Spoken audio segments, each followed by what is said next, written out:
Hi, everybody. It's Amalia, founder of S.T.E.M Braids and Beyond and host of the Silver Bullet podcast. Today, I have an incredible guest. I had the opportunity to be on her podcast. Today is her chance. We're swapping roles. Yeah. Go ahead and introduce yourself to the audience. All right. Well, thank you so much for allowing me to be a part of this journey with you. My name is Tiffani Teachey, and I am a senior mechanical engineer, as well as a S.T.E.M advocate, a TEDx international speaker, as well as a best-selling author, international best-selling author of children's books, S.T.E.M children's books. And so I'm excited to share this journey with you. Absolutely. Can you tell the audience how we can get in touch with you? Yes, you can get in touch with me through, I give you some free goodies. So go to www.stemistheway.com, and I'm going to give you some S.T.E.M tips as far as organizations, as well as scholarships that our kids can get into as far as S.T.E.M. Okay, that's so cool. So your name is Tiffani Teachey, and I have to ask you the question I asked you before. Is Teachey really your last name, or did you make it up? Teachey is my last name. It is not a nickname. Actually, fun fact, there is a Teachey, North Carolina. My dad grew up there. So that's a fun fact. But yeah, Teachey, Teachey is my last name. And my mom actually is a teacher. So ironically, full circle, I'm not a teacher. I'm just educator from S.T.E.M, but yeah, my mom's the teacher, but yeah, it's my name. Thank you. So what does a day in the life of a senior systems, did you say system? Mechanical engineer. What does that look like in a traditional job?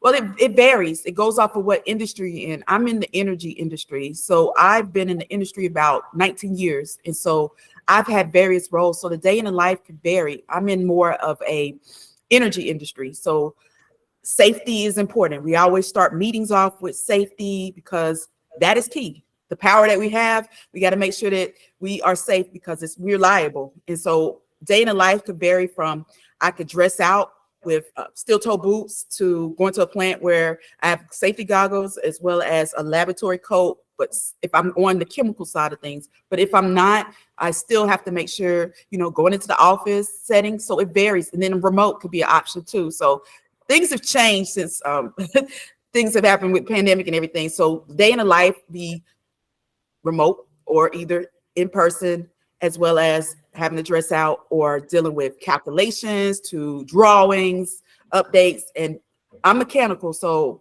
pumps, pipes, valves, those are where I work with, as well as working with my counterparts disciplines as a team to make sure that we get the job done. It's been the biggest piece. So it's a team effort with what I do as well during the day of life.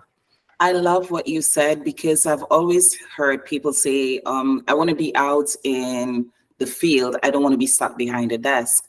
So you sharing that an engineer doesn't mean that you're always behind the desk pushing paper. You got your steel boots, you out here in the on the plants. So because the audience is underrepresented, not everybody may understand what energy is. I mean, we understand the light. So if you can break down some of the sectors of what makes up energy so that we can get a better understanding of that.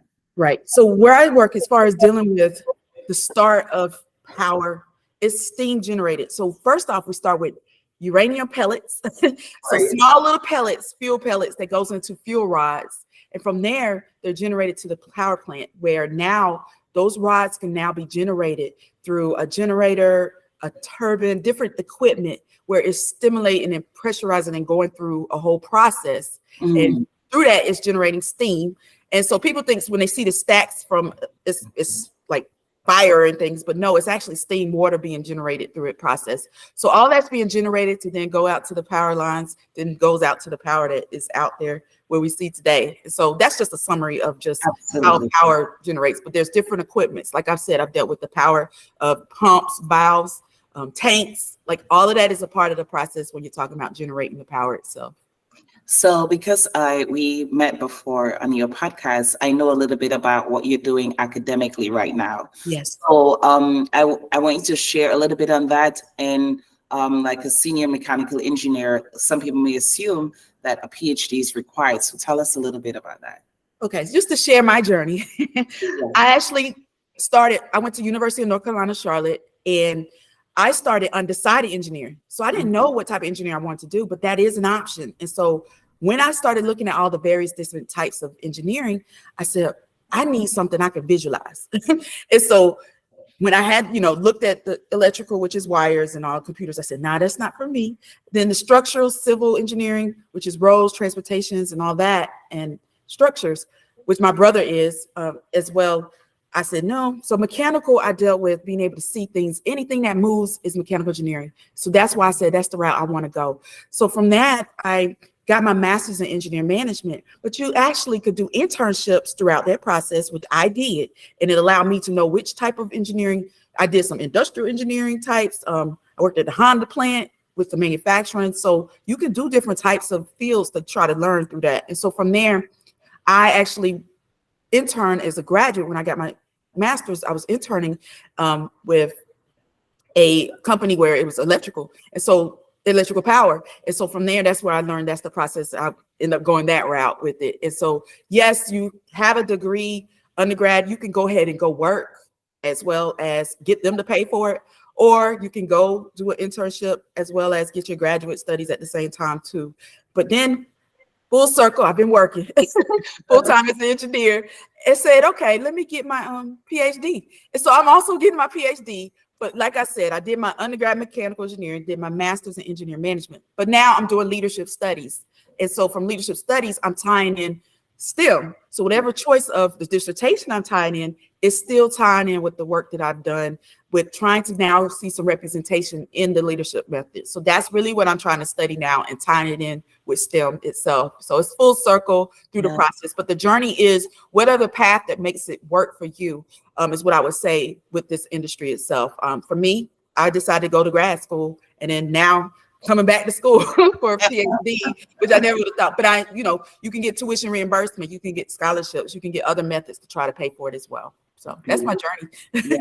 So what led you to choosing engineering as a major? Because you know that in the underrepresented community, it's not often that we choose a STEM field. So what led you to making that decision? Right. So when I grew up, it was basically my mom was an educator. My dad was an entrepreneur, owned his own barbershop beauty salon. And so they had my brother and I, who's also an engineer, civil engineer. We decided, well, we didn't decide. They had us go to a math and science Saturday academy. And so from there, we learned about math and science, doing different equations, doing different problem solving. Now, initially, I wanted to be a lawyer. I thought I could debate and do all that as well. But every teenager. But when I was, when I learned the part of engineering ties in with problem solving, I was able to say, okay, I can problem solve through different methods, challenge myself. And so from there, and then I'm gonna tell you about social capital. Yes, my mom was an educator, but my dad was an entrepreneur. So he owned his own business. So he had a client who was an engineer, a civil engineer. He said, hey, you might need to get your kids into engineering. It's a great method. So you'll be amazed at what paths, can lead me to it. So that's what led me to engineering. And like I said, I didn't know what type, but going to the campus, University of North Carolina at Charlotte, I saw a woman who actually spoke then, non-traditional. And that really, when my mom and I went on to campus, that's really what sold us to say, okay, this is where I want to be. Because I visited other campuses, but that's what made me decide, okay, she's done it, I could do it too. And so representation, social capital, all of that is helpful in problem solving. So that's what made me decide that's where I want to go with engineering. The challenge. What I see in your story is that your parents are the real MVP. Yes, yes, they are. They are.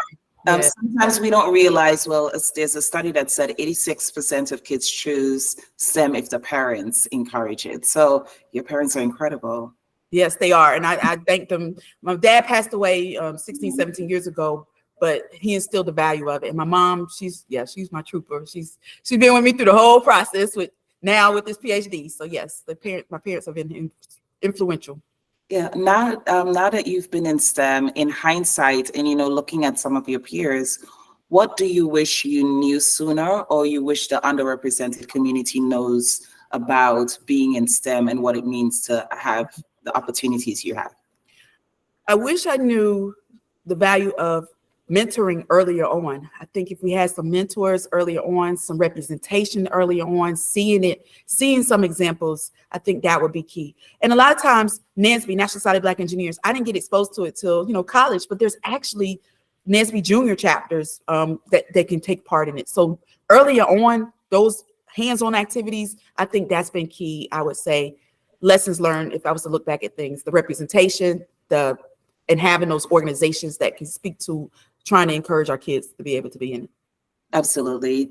So the NSBE that you're referring to, spell it out as an acronym. So if somebody wanted to Google it. National Society of Black Engineers. And then there's also Society of Women Engineers, SWE. So yeah, we're good for these acronyms with this industry itself. But NSBE, National Society of Black Engineers, like I said, they have a NSBE junior chapters, which is the K through 12. And then it goes through the collegiate and then also professionals.